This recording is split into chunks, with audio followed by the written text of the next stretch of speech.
Hi guys, welcome to another video.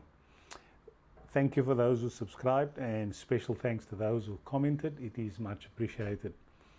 Today's video we're going to look at the standard sort of Panasonic battery versus these third-party batteries. That's what the video is going to be about today.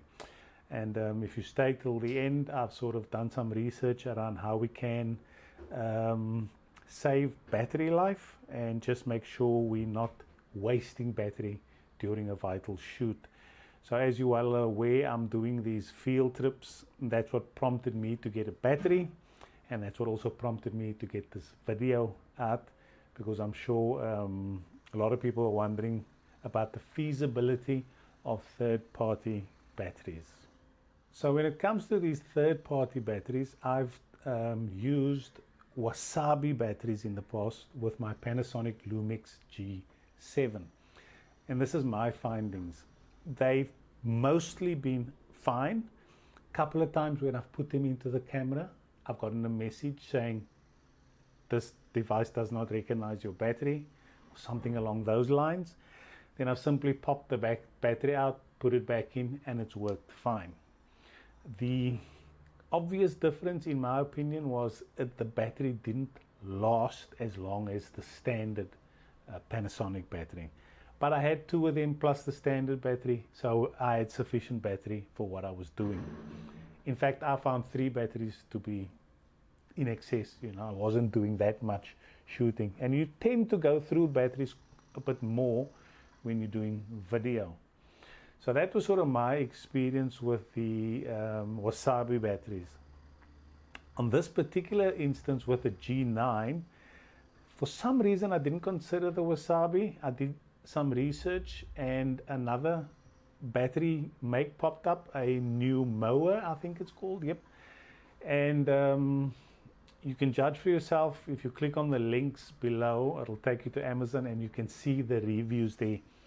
Even with the Wasabi ones, there's some mixed reviews. I've had, like I said, quite a good experience with the Wasabi ones, but this new mower ones, for the price point, I suppose it's okay to give it a try.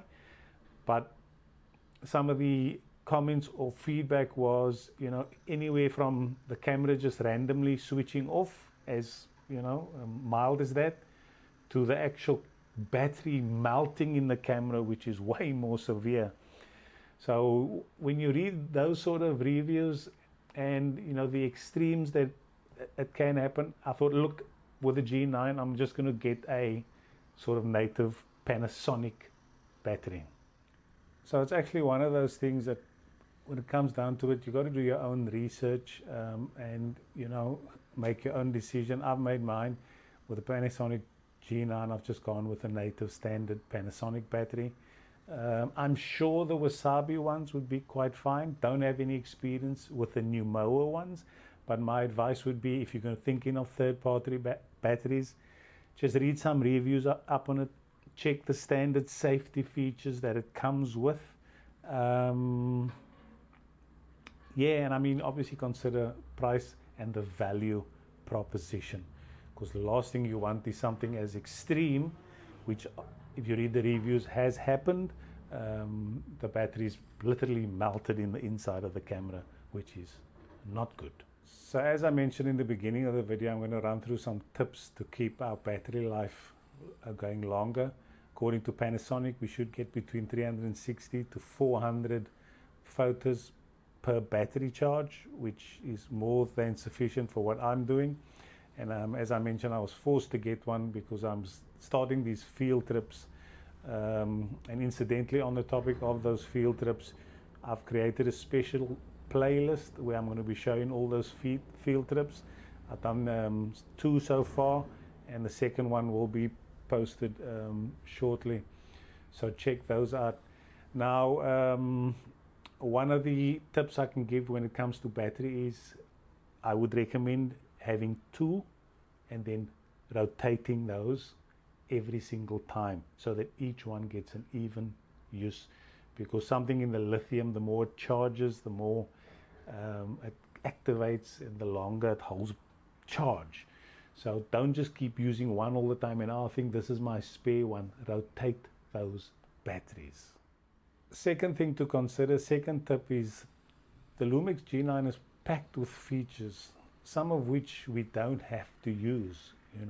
If you're mainly doing photos, for example, and not video, switch off all the video settings like the mic and mic limiter and all those other settings. They way too many to mention in here, but just scroll through and look, well, I don't use this, I don't use that, and then switch those things off, because they all chow battery. So as you know from my previous videos, I use back button focus. And with back button focus, when you've got your camera set on automatic focus mode and you hit the back button for focus, it'll focus and do its job. It won't continuously hunt for focus, because you've already pushed the button to focus, so its focusing is done. Whereas with front button focus, if you've got it in AFC and you've hit it, it continuously hunts for focus, which no doubt is going to chomp battery. So if you're not familiar with back button focus and the benefits of those, I would suggest checking this video out, because I find back button focus fantastic. And if it's going to give us the added benefit of increasing battery life, why wouldn't you use it? So another tip to consider is when you take a photo, it gives you like an automatic preview, of that shot. Which I don't find handy at all. I mean, once we've got our ISO set, we've got our aperture, by and large we know we're near as damn it, and if we want to go, we can simply hit the old preview button. So that's just, the camera's doing a lot of work already without having the added effort of previewing every single photo. So I'll put that function off. Another function we do have, constant preview, which no doubt would use more battery, but I find it beneficial. So what constant preview is as you're adjusting your aperture or your ISO or your shutter speed, the actual LCD screen adjusts accordingly to give you an idea of what your shot's going to look like, which to me is quite crucial. Yes, it does use battery life, especially if you got it on the LCD screen. But if you're looking purely through the viewfinder, it's not going to be as dramatic. And I find when you're out in the bright sun doing shoots, yes, the LCD viewfinder is nice, or I beg your pardon, the LCD view screen is nice, but I find the viewfinder just as good. So the choice is yours. I've kept it constant preview on, because like I said, it gives you a very, very good indication of what your photo is going to look like. I'm not overly experienced in burst modes. I mostly shoot in single shot mode. However, I would imagine when you're out in trying to capture wildlife, birds or whatever animals that are constantly moving around, there's certain situations when burst mode would be most appropriate. The Panasonic shutter is very, very sensitive, so in burst mode you could easily touch it, and before you know it, 2 or 3 photos are taken, obviously using more and more battery power.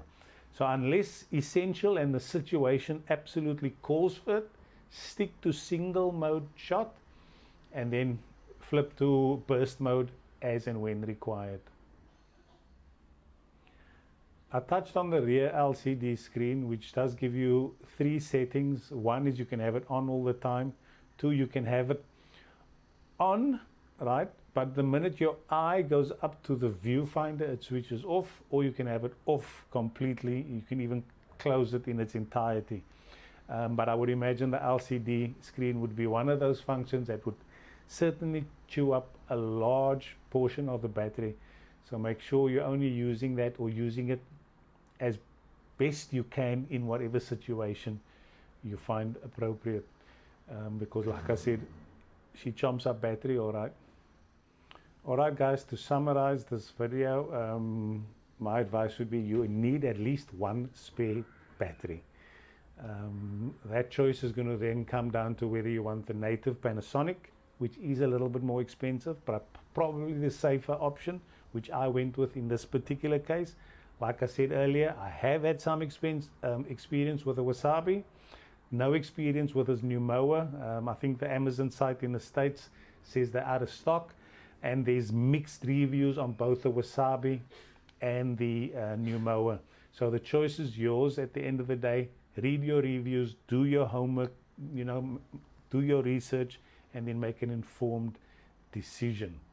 So look guys, the links are in the descriptions below. Just save you time from finding these products on Amazon.